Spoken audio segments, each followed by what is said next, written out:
16-year-old Gabriel Magalis. The teen was stabbed to death over the weekend, becoming the latest victim of random violence on Toronto's transit system. Can I bring my Gabriel back?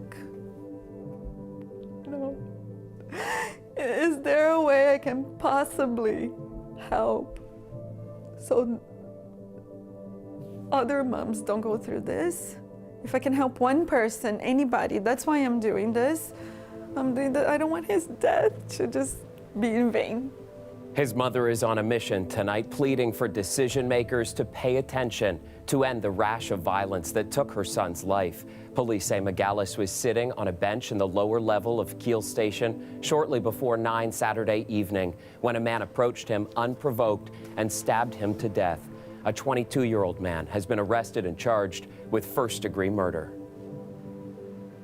Good evening, I'm Chris Glover. From questions about what to do with people in distress to suggestions for how to keep our streets and transit lines safer, this random killing has dominated conversation in our city today. And tonight, the mother of the 16-year-old boy at the center of the tragedy says she feels numb but motivated to effect change. Dale Manukduk sat down with her this evening, and Dale, I cannot fathom this woman's strength speaking so soon after her son's killing.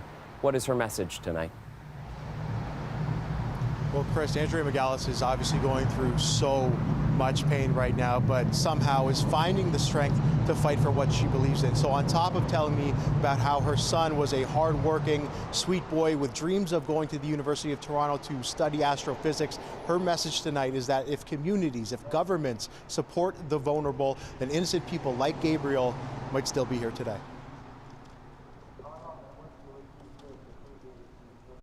My Gabriel's not coming home. I don't know. I can't describe what I feel, and I don't think there are words to describe what I'm feeling. Friends and family are wrapping their arms around Andrea Magalis while she grieves her son. On Saturday, she had seen the reports of a man being stabbed to death at Keele subway station, where she knew her son was. Hours later, she heard a knock on the door and a race down the stairs, hoping it was him. It's a glass door. When I look through, and the worst thing, the one thing that nobody wants to see at your door, you see 2 cops. And I knew. I put everything together. I knew I was like, it's not Gabriel, it's the police. So I opened the door. A vigil has been set up at the subway station where he was killed. There's been an outpouring of support from the community, from people who never knew him to people who did, like Ava Mang. She says Gabriel was one of her first friends dating back to the 3rd grade. He used to skateboard down Lithuania Park Hill almost every day after school. And I would go with him, and he would always make me laugh. And he was one of the kindest people. That love for skateboarding turned into a love for snowboarding. His mom recalls just this month how he would give her tips specifically to be brave. Every time I would repeat the same thing. Be brave, be brave. Be brave. And now I feel like, because that was so recently, that was March, the first time I marched. I almost feel like in a way he was preparing me, saying, be brave, mother, not for the snowboarding, but for what was to come. Police say on Saturday, a man approached Gabriel unprovoked and stabbed him. 22-year-old Jordan O'Brien Tobin of no fixed address was arrested and charged with first-degree murder. Since her son was identified as the victim, Andrea has seen condolences pour in on social media, including from Premier Doug Ford. I do not want your heart to go out to me. I want you to make real change. I want nobody else to go through what I'm going through. I am mad. I am desperate. I want people to listen to this. What's more important? Can't we just help the vulnerable and avoid tragedy? But Chris, Andrea Magalis doesn't blame the alleged killer of her son. All she knows right now is that the person has no home. So she wants to see investments made in housing and supports for mental health. And where does this compassion and empathy come from? She says it's probably because she's a neonatal intensive care unit nurse. As for what's next, she says she wants to see her son, hold him, and hug him. And because the family's had such honest and open conversations about life and death, she says that Gabriel expressed that when he dies, he would want to be cremated. And although she never thought it would be her to be the one to do so, she's going to honor her son's wishes. Chris? Oh, Dale, that whole conversation is just so devastating to see, and her pain as well. But thanks for bringing us the latest there, Dale.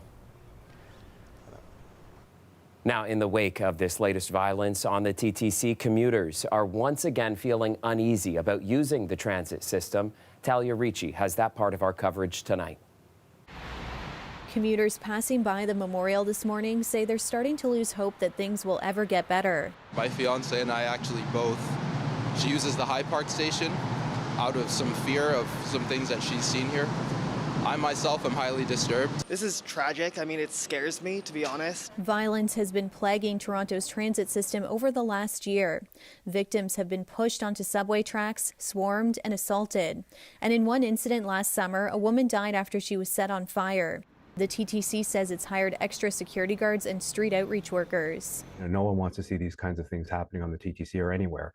And we've taken a number of measures recently to enhance safety and security and assist people who may be using our system that are in crisis and in need of support. Toronto police ended extra overtime deployments on the TTC 2 weeks ago. That started in January as a response to the recent violence. Toronto police say regular patrols on the system are still happening. The union representing Toronto's transit workers continues to call on the city and the TTC to do more to protect employees and riders. The TTC Riders Group says the solutions are complex. We felt like the announcement of police on TTC was more about optics than a serious, thought out plan that would have long-term impact. We won't have a safer TTC until we have a safer city. What's happening in our city is playing out on the TTC and other public spaces. And it's making Torontonians feel on edge. Will Backles says he stopped wearing headphones on his own commute to ensure he's more alert. Because some of these events have been unprovoked, definitely it causes uncertainty as someone who frequently uses these services. Talia Ricci, CBC News, Toronto. Now to Mississauga, and Peel police are seeking the public's help to identify a vehicle seen fleeing the scene of a fatal shooting last week. Our investigators have been canvassing the area, speaking to witnesses, gathering as much information as possible, and they have since pulled some video surveillance that is believed to be the suspect vehicle fleeing the scene from that evening. It is a SUV, a gray four-door, newer model SUV that was seen fleeing. And police arrived at Dreamcrest Road and Alicante Street just after 7:30 p.m. on March 20th. The victim, 29-year-old Brian Lara Alvarez, was pronounced deceased. Anyone with information or footage of the vehicle is urged to contact Peel Police. An update now on a story we brought to you back in 2020 when a man was fatally stabbed outside a mosque in Etobicoke. Guillaume van Nudegem has been found not criminally responsible for the killing of 58-year-old Mohammed Aslam Zafis. Zafis was a volunteer caretaker at the mosque and was stabbed while sitting outside the building on Rexdale Boulevard on September 12th. 2020. Van Nudegem was charged with first-degree murder soon after. At the time, members of the Muslim community urged police to investigate the incident as a hate crime. On Friday, a judge ruled the ruling that found Van Nudegem not responsible, but the court has yet to release more detail. A lawyer for the international Muslim organization Mosque has declined to comment on the ruling until those details have been released. In Richmond Hill, an arrest has been made in connection to a house fire last week. You'll remember the scene last Monday after residents reported an explosion and subsequent fire at a house on Deerwood Crescent just after noon. The house was severely damaged and had to be demolished. Investigators say a resident had been seen exiting the house and walking in the area after the explosion. He was later seen in a white vehicle but was not seen again for several days. On Friday, officers located Daniel Popov in Georgina. He faces charges including arson with disregard for human life and 1 count of breach of probation.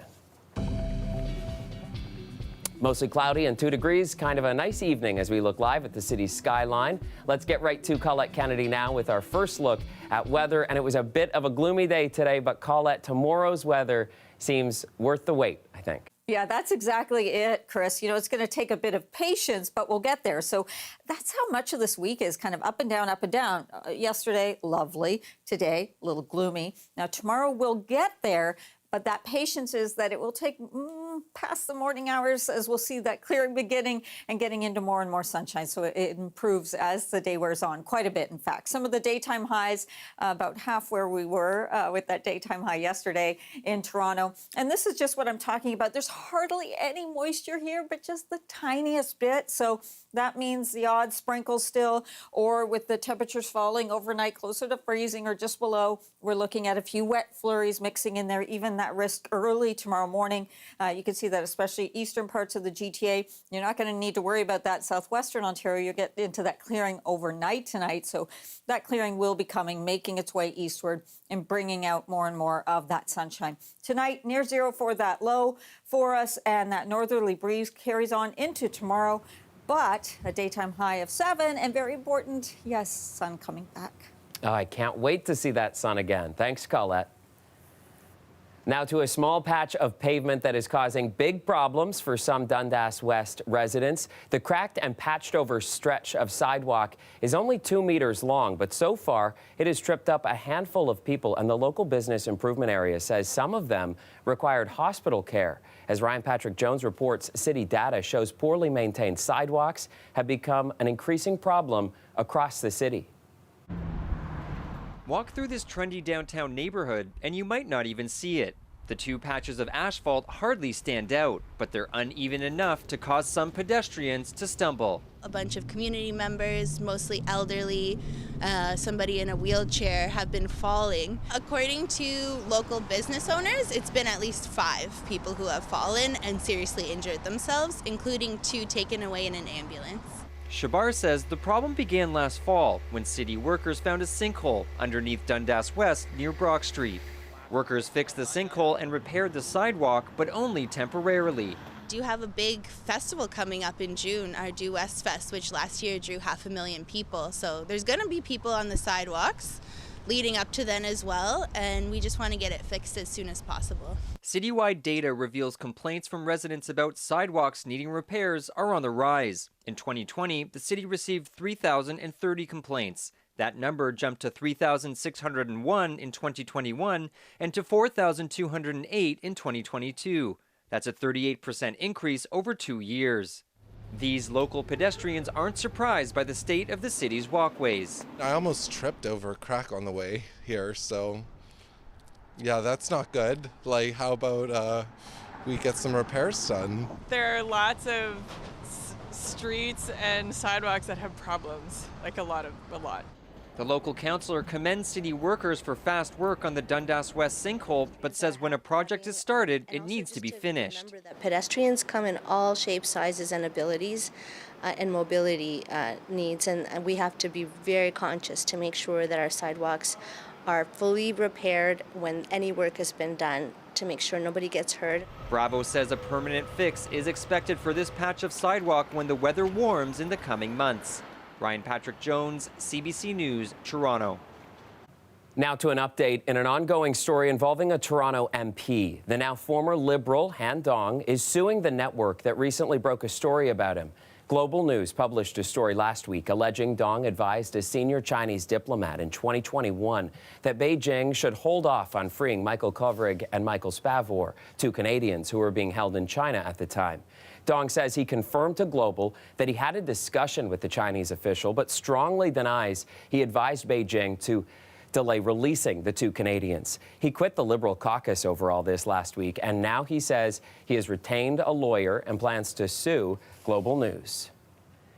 The federal government has announced a new program to help employers hire skilled refugees and displaced people. It's meant to address labor shortages in this country by pairing employers with workers who meet their needs. Sean Fraser, the Minister of Immigration, Refugees and Citizenship, outlined the plan at a speech in Toronto today. The expanded options mean that this summer, employers are going to be able to hire refugees and other qualified displaced people under any job category. The new economic mobility pathway will give employers with in-demand jobs access to a new pool of qualified candidates, especially in sectors with labor shortages like healthcare. Applications are expected to be fast-tracked, with processing completed within 6 months. Another note on federal politics tonight, and the finance minister is getting set to deliver her budget tomorrow with a new pair of shoes. Seems perfect. Can I try on the other one? Absolutely. Thanks a lot. You're welcome. Chrystia Freeland taking part in the long-standing tradition to select new shoes to wear for a new budget. She's hinted at some of what we'll hear tomorrow, including money for healthcare, green industries, and targeted grocery rebates. Welcome back. Commute times were longer for some transit riders today. This was the first workday of a new transit reality in our city that has seen about 20% of routes adjusted. Wait times in exchange are up between 3 and 11 minutes on those routes. Meg Roberts has more on what some people are seeing as transit in trouble. Today is the first weekday that some TTC riders will experience new service changes. Almost 40 routes have been adjusted, with wait times getting longer for some. These cuts are going to mean that you might be late for work or for school. You might, not have access to services that you need to access. Members of the TTC Riders Group spent this morning handing out flyers, informing riders about the changes. We're concerned about what they call a death spiral. Service gets worse, people stay away from the TTC, so there's even less revenue and service gets even worse. There will be service cuts to the 905 Eglinton East Express. That's how I get to school and come back. The bus will now have to wait 7 minutes longer between buses during weekday peak morning times. I might have to just take other buses or something. I don't know. They'll have to adjust my mornings. The TTC says the changes are necessary due to low ridership numbers following the pandemic, which the organization says comes with financial consequences, but says it will be delivering over 90% of pre-pandemic service. So that we're adding service in areas that really need it. Those busy routes are the busiest times of day. And the way we're doing that is we're trimming a little from the edges of other service that's not as busy at the quieter times of day. Protesters today are calling on the federal government to step up to help the TTC with its $366 million budget shortfall. The federal government's budget will be announced tomorrow. That doesn't make for a world-class transit system, which we need here. We could have a world-class transit system if the federal and the provincial governments put more money into it. Another issue those protesters were out discussing today is a price increase. Starting next Monday, the cost of a single adult fare will go up by 10 cents. Meg Roberts, CBC News, Toronto. Time to get back to Colette now for a look at the long-range forecast, and the best day of the week weather-wise certainly seems like it'll be tomorrow. Right, Colette?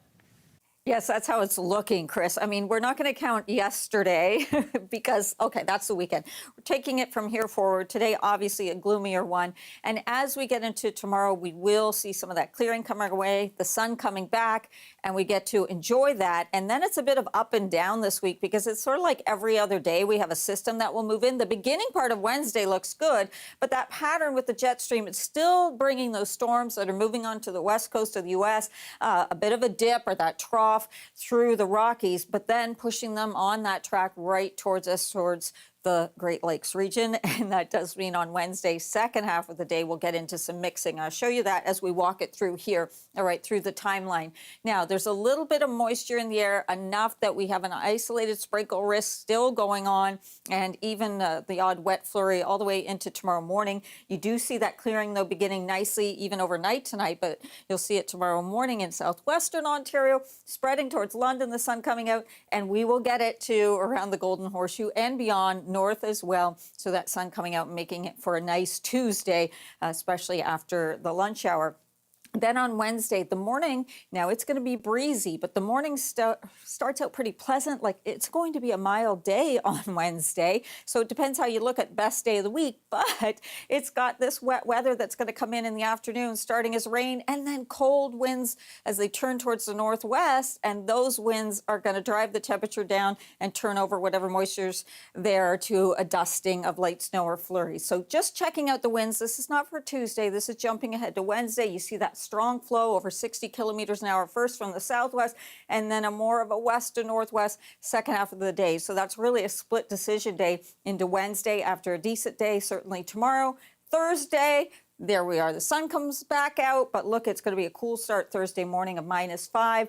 Mild at the end of the week, but the next system rolls in and brings more wet weather. So a couple good days in there, but I'm still holding out for tomorrow. Thanks, Colette.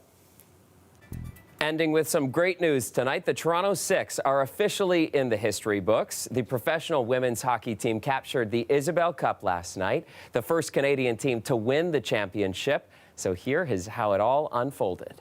Either way, great play by Sydney Brock. The fact that she didn't get that shot up is probably the only reason it didn't find the back of the net. Vanisova wins it! Toronto, their first ever Isabel Cup!